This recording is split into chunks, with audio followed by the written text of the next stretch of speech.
त्याग संन्यास्त जीवन की सबसे पहली सीढ़ी। संन्यास्त जीवन तो छोड़िए, सांसारिक जीवन में भी त्याग के बिना आप कुछ हासिल नहीं कर सकते। आज की जो कहानी मैं सुनाने जा रहा हूँ वो त्याग पर आधारित है। इस कहानी को सुनकर आपका मन त्याग को अच्छी तरह से समझ जाएगा। इससे पहले कि आप इस कहानी में खो जाएं, इस चैनल को सब्सक्राइब जरूर कर लें। तो चलिए कहानी शुरू करते हैं। किसी गांव में मंगल नाम का एक आदमी रहता था। वो अकेला ही उस गांव में अपना जीवन व्यतीत करता था। उसका कोई परिवार नहीं था। वो प्रतिदिन जंगल में अपनी बैलगाड़ी लेकर जाता और खूब सारी लकड़ियां काट कर ले आता और शहर ले जाकर उन्हें बेच देता, जिससे उसे कुछ पैसे मिल जाते थे और उसी से वो अपना जीवन का निर्वाह करता था। एक दिन दोपहर के बाद का समय था। मंगल बैलगाड़ी पर लकड़ियां लेकर शहर की ओर जा रहा था। तभी जंगल में उसे एक आदमी दिखाई दिया जो पैदल चलते चलते थक गया था। वो आदमी शहर का रहने वाला था। उसका नाम सूरज था। मंगल को देखकर सूरज कहता है कि भाई, यदि आप शहर की तरफ जा रहे हो तो मुझे आप अपनी बैलगाड़ी पर बैठा लो। मैं पैदल चल चल कर थक गया हूँ और यहाँ कोई सवारी भी नहीं मिल रही है। यदि आप मेरी मदद कर देंगे तो मैं आपका बहुत आभारी रहूँगा। मंगल उसकी बात मान लेता है और सूरज को बैलगाड़ी पर बिठाकर ले जाता है और उससे कहता है कि मनुष्य ही मनुष्य की सहायता नहीं करेगा तो कौन करेगा। दोनों पूरे रास्ते बहुत प्रेम से बातें करते हुए आते हैं। जब वो शहर में पहुंच जाते हैं तब सूरज मंगल को अपने घर का पता देते हुए कहता है कि तुम अपना काम करके मेरे घर अवश्य आना। मैं चाहता हूं कि तुम अतिथि बनकर मेरे यहाँ पर पधारो। तुम्हारा आदर सत्कार कर मुझे बहुत खुशी होगी। मंगल सूरज की बात सुन उससे कहता है कि मैं जरूर आऊंगा और ये कहकर सूरज अपने घर की ओर निकल जाता है। अपने घर पहुंचकर सूरज बड़ी ही उत्सुकता से मंगल की राह देखने लगता है। मंगल जब लकड़ियां बेच चुका होता है तो संध्या होने के बाद वो सूरज के घर के लिए निकल जाता है। जैसे ही मंगल सूरज के घर पहुंचता है तो वो उसे देखकर बहुत प्रसन्न हो जाता है और बड़े आदर से उसका स्वागत करता है। उसे अच्छे से अच्छा भोजन खिलाता है और उसके बाद सोने का सुंदर प्रबंध कर देता है। रात में दोनों देर तक आपस में बातचीत करते रहते हैं। अब सूरज और मंगल में बहुत गहरी मित्रता हो गई थी। अगले दिन मंगल वापस से गांव के लिए निकल जाता है। अब मंगल जब भी शहर जाता तो वो सूरज से जरूर मिलता और उसके ही घर पर रहता। एक बार मंगल शहर गया हुआ था। उस दिन पूर्णिमा की रात थी। मंगल लकड़ियां बेचने के बाद सूरज के घर के लिए निकल जाता है और रात को वहीं रुकने का फैसला करता है। उस वक्त रात के करीब 9 बज रहे थे। आकाश में पूर्णिमा का चंद्रमा हंस रहा था। धरती पर चारों ओर चांदनी दूध की धारा की तरह बह रही थी। पेड़ पौधे उस धारा में नहाकर सफेद हो गए थे। सूरज मंगल को अपने साथ ले जाता है और उससे कहता है कि आज मैं तुम्हें एक ऐसा दृश्य दिखाऊंगा जिसे तुमने आज तक देखने के बारे में सोचा भी नहीं होगा। वो दृश्य इतना अद्भुत है कि तुम उसे देखते ही रह जाओगे। और इतना कहकर मंगल को वो जल्दी से अपने साथ ले जाता है। सूरज की बात सुनकर मंगल उससे पूछता है कि लेकिन तुम मुझे ऐसा क्या विशेष दिखाने वाले हो, बताओ तो सही, उस दृश्य में ऐसा क्या खास है। सूरज मंगल से कहता है कि यदि तुमने वो दृश्य देख लिया तो तुम हैरान हो जाओगे। मेरे नगर में राजा का एक प्रधान खजांची रहता है। उसका सिद्धांत है खाना पीना और आनंद से रहना।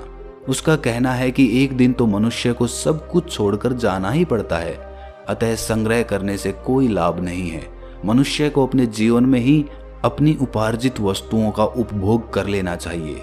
ये खजांची रोज ही बड़े ठाट बाट से भोजन करता है, परंतु पूर्णिमा की रात कुछ अलग होता है।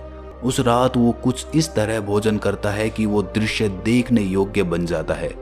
उस खजांची का भोजन सोने के बर्तन में परोसा जाता है। उसका सारा भोजन सोने के बर्तन में ही बनता है। यहाँ तक कि वो जिस चटाई पर बैठकर भोजन करता है वो भी सोने की ही होती है। वो खजांची पीले रंग के वस्त्र को धारण करता है और सोने के अमूल्य आभूषण को पहनता है। यहाँ तक कि उसके सभी नौकर चाकर भी पीले वस्त्र तथा सोने के आभूषण धारण किए रहते हैं। इस चांदनी रात में खजांची के घर एक ऐसी स्वर्ण आभा बिखरी रहती है कि मनुष्य का मन ही नहीं, देवताओं का मन भी ललक उठता होगा, लालच से भर उठता होगा। नगर के बड़े से बड़े अमीर लोग भी उस अनुपम दृश्य को देखने के लिए वहां इकट्ठे हो जाते हैं। सूरज की ये बात सुन अब मंगल का भी इस दृश्य को देखने का मन करने लगता है और वो जल्दी जल्दी सूरज के साथ खजांची के भोजन का वो दृश्य देखने के लिए उसके घर पहुंच जाता है। जब वो वहां पर पहुंच जाता है तो देखता है कि वहां पहले से ही मेला लगा हुआ था। दूसरी तरफ खजांची पीले वस्त्र और सोने के आभूषण को पहन भोजन करने के लिए सोने की चटाई पर बैठ जाता है और उसके आगे सोने के पात्रों में तरह तरह के व्यंजन परोसे जा रहे होते हैं। ये दृश्य देखकर मंगल अपने मन को वश में नहीं कर पाता। वो धीरे से सूरज को कहता है कि ये तो सचमुच अद्भुत दृश्य है। मैंने आज तक ऐसा दृश्य कल्पना में भी नहीं सोचा था, देखना तो दूर की बात है। काश मैं भी एक दिन इसी तरह का भोजन कर पाऊं। पर क्या कभी संभव हो सकता है? नहीं, इस गरीब के जीवन में ये कभी नहीं हो सकता। जब मंगल ये बात धीरे से सूरज से कहता है तब खजांची ये बात सुन लेता है। वो दृष्टि उठाकर मंगल की तरफ देखता है।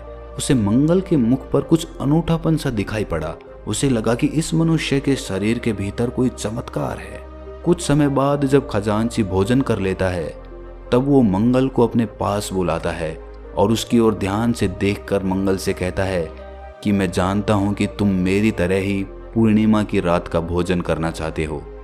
ये सुनकर मंगल हैरान हो जाता है कि उसे ये बात कैसे पता चल गई। खजांची कहता है कि यूं हैरान मत हो, मैंने तुम्हारी बात सुन ली थी। यदि तुम मेरी तरह भोजन करना चाहते हो तो उसके लिए तुम्हें काफी कठोर तपस्या करनी होगी। क्या तुम ये कर पाओगे?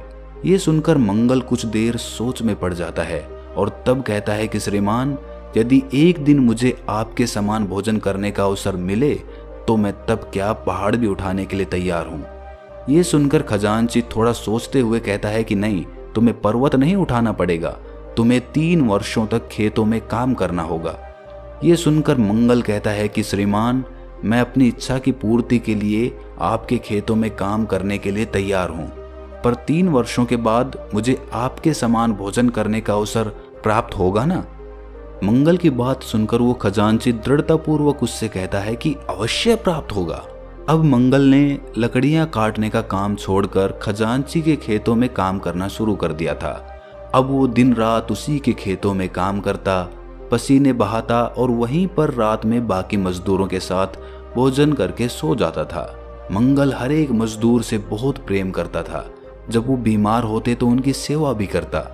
सभी मजदूर उसके इस मधुर भाषण और मृदु व्यवहार पर मुग्ध हो गए थे। उसे अपना भगवान समझने लगे थे, उसे खूब मानते थे, उसका सम्मान करते थे। समय बीतता गया और अब वो समय भी आ गया जब 3 वर्ष पूरे हो गए थे। मंगल की लगन, मेहनत और प्रेम से इन 3 सालों में खजांची के खेतों में इतना अनाज पैदा हुआ कि उसके लिए रखना भी कठिन हो गया था। उसका घर अनाज से भर गया था। खजांची मंगल की मेहनत पर प्रसन्न हो गया था। वो उसकी मेहनत और लगन से बहुत खुश था। ये सब देखकर उसके मन में विचार आया कि ये मनुष्य साधारण मनुष्य नहीं है, अलौकिक है, कोई चमत्कारिक है। जब पूरे 3 वर्ष बीत जाने के बाद मंगल पुनः खजांची के सामने उपस्थित होता है तब खजांची बड़े ही प्रेम और विनम्रता के साथ मंगल से कहता है कि मैं तुम्हारी इस मेहनत पर बहुत ज्यादा खुश हूँ। अब से लेकर मैं पूरे 1 दिन तक तुम्हें अपने भवन का मालिक घोषित करता हूँ। तुम्हारा जो मन करे वो करना, जो पहनना हो, खाना हो, जैसा रहना हो, इस सब की तुम्हें पूरी आजादी है। ये सुनकर मंगल खजांची से कहता है कि मालिक, मैं आपके भवन का मालिक नहीं बनना चाहता, मुझे तो बस आपके समान 1 दिन के लिए भोजन करना है, मेरी इतनी सी इच्छा है। ये सुनकर खजांची मंगल से कहता है, पर तुमने जिस लगन और मेहनत से काम किया है उसे देखते हुए तुम्हारी ये मजदूरी भी बहुत कम है, तुम केवल 1 दिन के लिए मालिक बनोगे। इतना कहकर वो अपने सभी नौकरों को ये आदेश देता है कि 1 दिन के लिए मंगल तुम्हारा और इस भवन का मालिक होगा। तुम सभी को उसकी आज्ञाओं का पालन करना होगा। तुम लोगों को उसकी आज्ञा का पालन उसी तरह करना होगा जिस तरह मेरी आज्ञा का पालन करते हो। भवन का मालिक बनने पर मंगल किंग कर्तव्य विमूढ़ हो गया। वो समझ नहीं पा रहा था कि उसे क्या करना चाहिए और क्या नहीं करना चाहिए। बस उसे एक ही बात याद थी कि कल पूर्णिमा की रात है और मैं खजांची के समान ही भोजन करूंगा। मेरी इच्छा पूरी होगी, मेरा जीवन धन्य बन जाएगा। अगले दिन पूर्णिमा की रात थी। उसी तरह चांदनी खिली हुई थी। मंगल खजांची के समान ही पूरी तरह सज धज कर आता है और उस सोने की चटाई पर बैठ जाता है। उसके आगे सोने के बने पात्रों में कई तरह के व्यंजन रखे हुए थे। ये सब देखकर वो बेहद खुश था। उसी तरह पीले रंग के वस्त्र पहन, सोने के आभूषण पहनकर वो तैयार था। उसने कभी ये सोचा भी नहीं था। लेकिन वो जैसे ही भोजन ग्रहण करने जाता है, उसे एक बौद्ध भिक्षु दिखाई दे जाता है। उस बौद्ध भिक्षु ने मंगल की तरफ देखा और कहा, बुद्धम शरणम गच्छामि। उस बौद्ध भिक्षु के ये शब्द मंगल के हृदय में उतर जाते हैं। उसके हृदय के भीतर दिव्य प्रकाश उठने लगता है। उसे ऐसा महसूस होने लगता है कि जैसे सारा विश्व उसके भीतर समाविष्ट है, सारा ब्रह्मांड उसके भीतर है और सारे प्राणी भी। एक ही क्षण में मंगल का पूरा हृदय परिवर्तन हो जाता है। वो बिना किसी मोह के अपना भोजन भिक्षु को दान कर देता है। ये देख वहीं बैठा खजांची बहुत ही आश्चर्यचकित हो उठता है। वो बड़े आश्चर्य से उससे पूछता है कि मंगल, ये सब क्या है? तुमने ये सब क्या किया और क्यों? जिस भोजन के लिए तुम पिछले 3 वर्षों से इतनी मेहनत कर रहे हो, कठिन तप किया, आज जब वो भोजन तुम्हें मिला तो तुमने बिना कुछ सोचे समझे उस बौद्ध भिक्षु को दान कर दिया। ऐसा करने के पीछे क्या कारण है? तब मंगल उस खजांची की तरफ देखकर कहता है कि मैंने जो कुछ भी किया वो ठीक किया। श्रीमान, जो मैं हूं वही वो बौद्ध भिक्षु भी है। मैंने भोजन किया या बौद्ध भिक्षु ने किया, ये एक ही बात है, कोई फर्क नहीं है। हम एक ही समान हैं। मंगल की बात सुनकर खजांची उस पर मुग्ध हो जाता है। वो कहता है कि आज से मैं तुम्हें सदा के लिए अपने घर का मालिक बनाता हूँ।